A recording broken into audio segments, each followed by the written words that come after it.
Assalamu alaikum wa rahmatullahi wa barakatuhu. Dear student, today in this lecture we will discuss about the northern plains. As we know that plains are large stretches of flat land, means plains are usually fertile and have a suitable climate for agriculture. Fertile,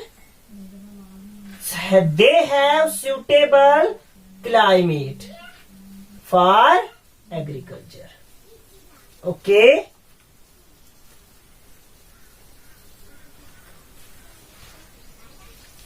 They are suitable for large scale farming. Suitable for large scale farming. In plains, buildings are easy to construct. Building construction. Okay.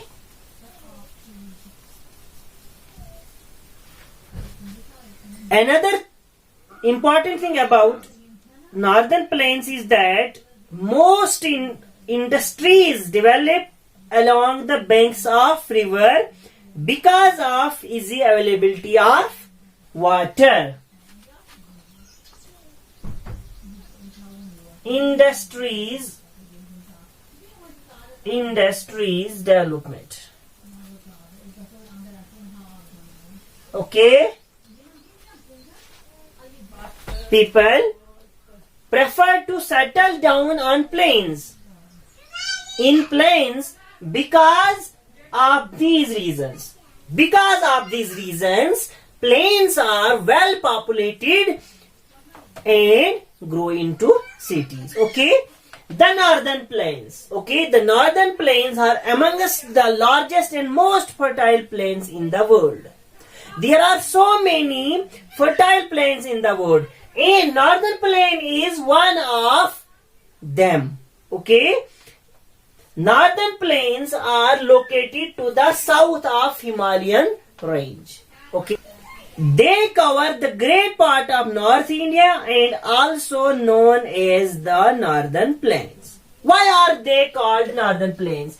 Because they cover the greatest part of North India.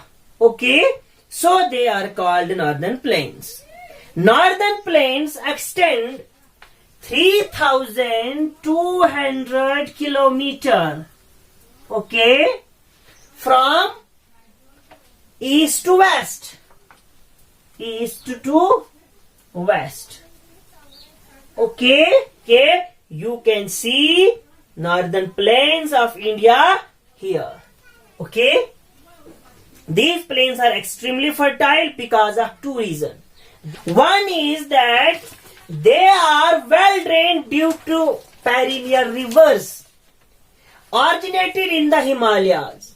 Those rivers which originate in the Himalayas flow through northern plains. The second thing, why northern plains are so fertile? Because the rivers which originate in the Himalayas bring along with them pieces of rock, sand and silt. The finer silt, when deposited by the rivers, form the highly fertile alluvium. And what is alluvium? Alluvium is a sand which is deposited by rivers and floods. Okay. These fertile plains make agriculture profitable. Okay.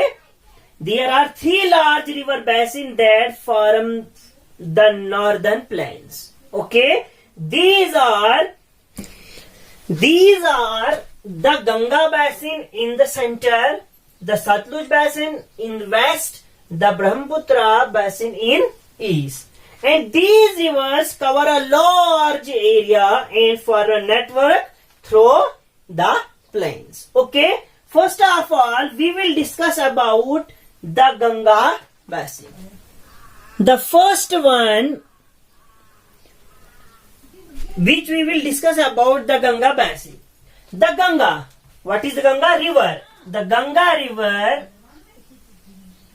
The Ganga originates from the Gangotri glacier in the Himalayas. It flows through the state of Uttarakhand, Uttar Pradesh, Bihar and West Bengal.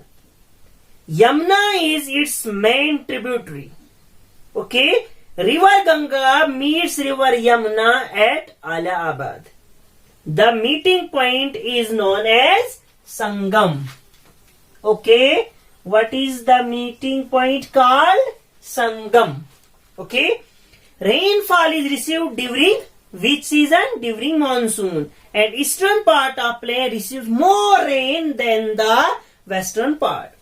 Along with the river Brahmaputra, the Ganga forms the world's largest delta. As you know that the world's largest delta is known as Ganga Brahmaputra Delta. Ganga Brahmaputra Delta. Okay? And the Ganga forms the world's largest delta, which is known as Ganga Brahmaputra Delta, along with the river Brahmaputra. Okay, Ganga rivers splits into many small rivers before entering the Bay of Bengal, and at the end, the Ganga river enters in the Bay of Bengal. Okay, at its mouth lies the dense Sundarban forest, which is natural habitat of the famous Bengal tiger.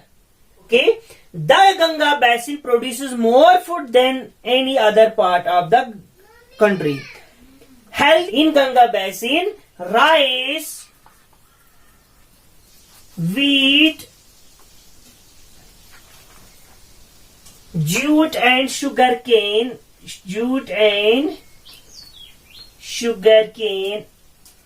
are produced.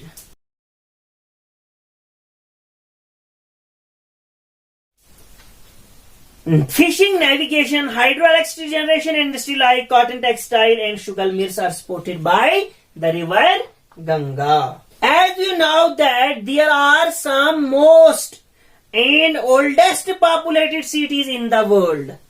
They are Delhi, Agra, Allahabad, Varanasi, Patna.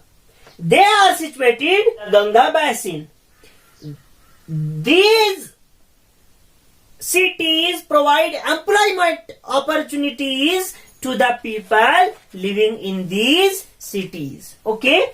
A good network of roads and railways also has been built in these areas. The flood plains are extremely used for rice, tea and jute farming. In Assam, the flood plains form thick marshes where mining of petroleum is done.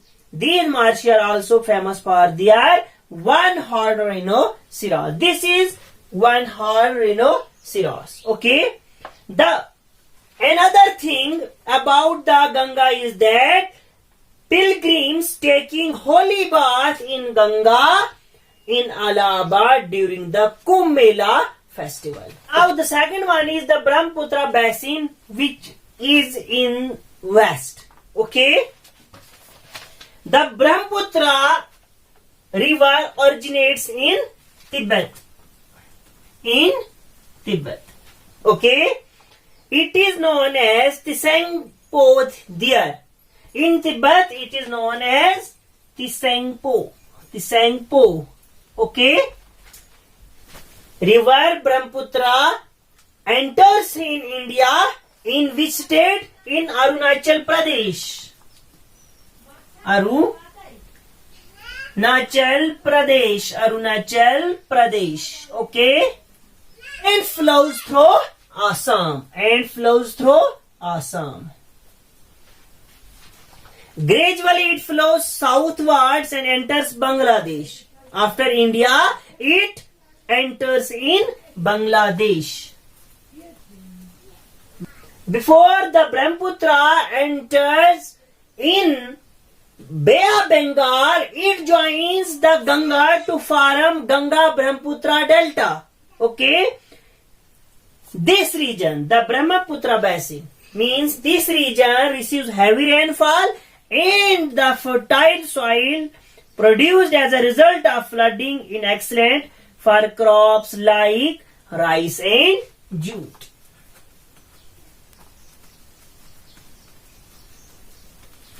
Now, the third one is the Satluj Basin. Satluj Basin, okay, the Satluj originates in Tibet.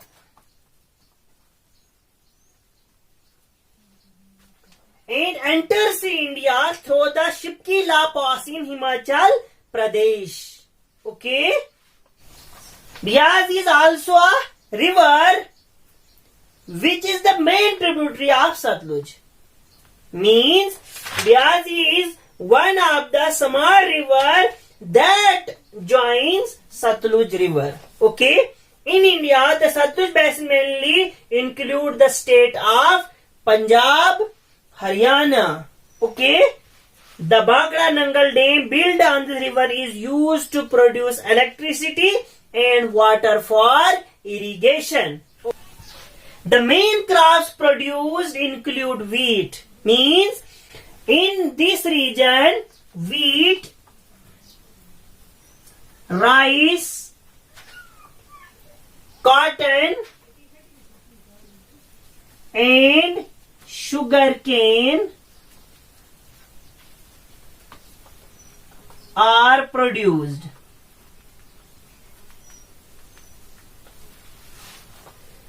The river is also harnessed at the Bhakra Nangal Dam to produce electricity. Amritsar, Jalandhar, Patiala and Ludhiana are some of the important towns along its course.